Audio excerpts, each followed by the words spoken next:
Some people are asking me, does this work or not? Because as they understand themselves, they believe that our judiciary is compromised, our judiciary is captured, it cannot dispense justice to the people of Zimbabwe. So their major question is this strategy of taking Emmerson Mnangagwa and his government before a constitutional court of the judges who he himself appointed and also extended their terms of office through constitutional amendment number 2, going to work or not? Muri yeZimbabwe mumashoko etiri kutambira kubva kuna Comrade Soko vanuwa vari vanoshandira muintelligent vari kutaura iwo kutoti vaMnangagwa vari kuzviaplayira coup, panogona kuitika coup pamberi apo. Sezvo tiri kuziva kuti munhu wese munyika yeZimbabwe haasi kufara nezviri kuitwa naPresident Emmerson Mnangagwa. Tichipinda mumamwe mashoko tiri kuona vaJobhuskala kune maOverton ndambozvisa pano wakwidza nyaya kumatare edzemhosva vahaya valavmo madhuku kutoti vange ringe riloya ravo. Tichange tichikuzivisei kuti zvinenge zvakamira sei inhauwa yekusungisa President Emmerson Mnangagwa over kuita kwaroda kuita kuchinjwa kwebumbiro remutemo. So tira kuti musare muchinzwa vaJobhuskala, asi tongoyeuchidzana kuti kana uri mutsva usabve pano usina kusubscribe, kulike nekushare, because pano tati tichikupai maupdates anonga ari kupisa uye tati tichikupai maupdates especially ezvematongerwo enyika anonga ari kuitika muno munyika yeZimbabwe. So usabve pano usina kusubscribe, ngatisare tichinzwa vaJobhuskala. I've received quite a number of many questions today from several Zimbabweans who wanted to understand the logic behind several court applications that are being lodged by several Zimbabweans and different organizations in our country in the Constitutional Court to challenge the agenda that has been gazetted today by the Speaker of Parliament on behalf of ZANU-PF and the government of Zimbabwe to extend and prolong the term of office of the President, the executive, and also the lifespan of Parliament and the local authorities up to 2030. Some people are asking me, does this work or not? Because as they understand themselves, they believe that our judiciary is compromised, our judiciary is captured, it cannot dispense justice to the people of Zimbabwe. So their major question is this strategy of taking Emmerson Mnangagwa and his government before a constitutional court of the judges who he himself appointed and also extended their terms of office through constitutional amendment number 2, going to work or not? Let us share this strategy which is being applied by several Zimbabweans. We have seen that today the war veterans being led by Comrade Gurira have taken the challenge against constitutional amendment to the Constitutional Court in an urgent basis. They have instructed Professor Maduk to be their lawyer and also to see how that matter is going to take place. The issue the people of Zimbabwe must understand is that we all know that it is very difficult for anyone to obtain justice before our courts in Zimbabwe on the basis of the reasons that I earlier mentioned, that the people of Zimbabwe have got a belief that these people are beneficiaries of another amendment which is regarded and viewed by many Zimbabweans as having been unconstitutional through the extension that happened a few years ago in 2022, which later led to the extension of the term of office of the current Chief Justice and also the term of office of all Constitutional Court and Supreme Court judges. What the people of Zimbabwe must know is that we must use all available alternative strategies that are before us. We should use different tactics, different strategies, which we can master for us to be able to deal with the current challenge of the term of extension that is happening in our country. There is a strategy called the saturation doctrine.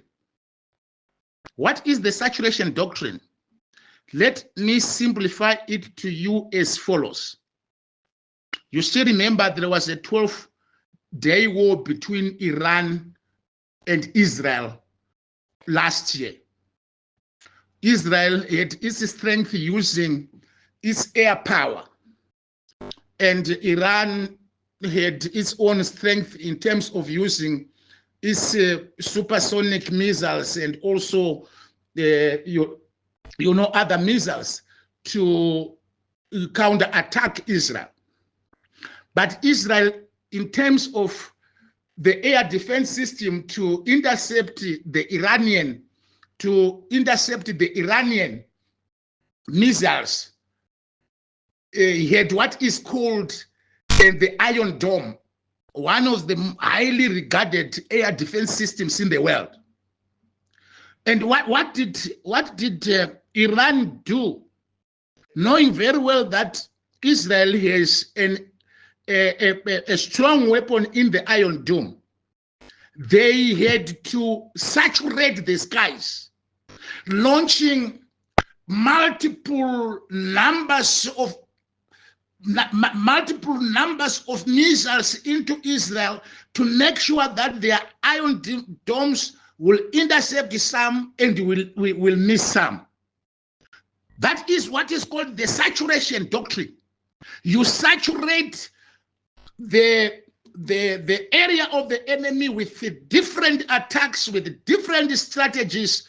One of the saturating weapons being used will hit the target. Like exactly what happened. The good example that I used for Iran when it was attacking Israel, it saturated the skies and made sure that the Israel Iron Domes will miss some, and those missed will be hitting the target. So we must support every effort that is being done by Zimbabweans of good standing to thwart the attempt by the tyrannical and dictatorial regime to extend the term of office. So the saturation strategy is working, and we must urge those people of good standing who are taking the measures for them to make noise against the extension of the terms of office of the president, parliament, and also the executive. So in that I say, let's support all the saturation doctrine, the tactics and the strategies that are being used by Zimbabweans to push and mount pressure to the dictatorship. One of those strategies will hit the target. Whilst we are also doing our own strategies, we will not discourage those people like Comrade Gorilla of the war veterans who have taken Emmerson Mnangagwa and his government to the Constitutional Court in the urgent basis. We must support every effort to fight back and push back against the imposition of a term of office extension by the current regime. So with these Zimbabweans, I wanted to urge you that what is currently happening with multiple court cases that are being taken to the Constitutional Court by different bodies and different individuals, let's support them, because they are within the confines of a strategy called the saturation doctrine. So the saturation doctrine is to bombard the enemy with different strategies and different attacks using its own instruments to make sure that it crumbles at the end of the day. I understand other new applications are coming. The Defense the Constitution platform, I know they will also bring the application before the same court. I also understand that the Constitution Defense Forum, CDF, will also bring another application, and there are so many other bodies are also doing that. While it's we in the National Democratic Working Group will also take, now it has been gazetted, we are going to take the government to the African Commission in Bangkok to make an application and file a complaint before the commission about what I told you to be a military coup in terms of the statutes of the African Union. That Zimbabwe is currently in a motion of a coup. The gazetting is now the evidence that we have been waiting for. It has been brought, and what we are going to do is that we are now going ahead with filing our application and our complaint before the African Commission. So let's support all the efforts being done by every progressive Zimbabweans for the pushback strategy against the attempt to subjugate ourselves into another unconstitutional change of government, which is a constitutional coup, which is in motion in our country. I thank you very much, Zimbabweans, for this feedback that I wanted to give you this evening.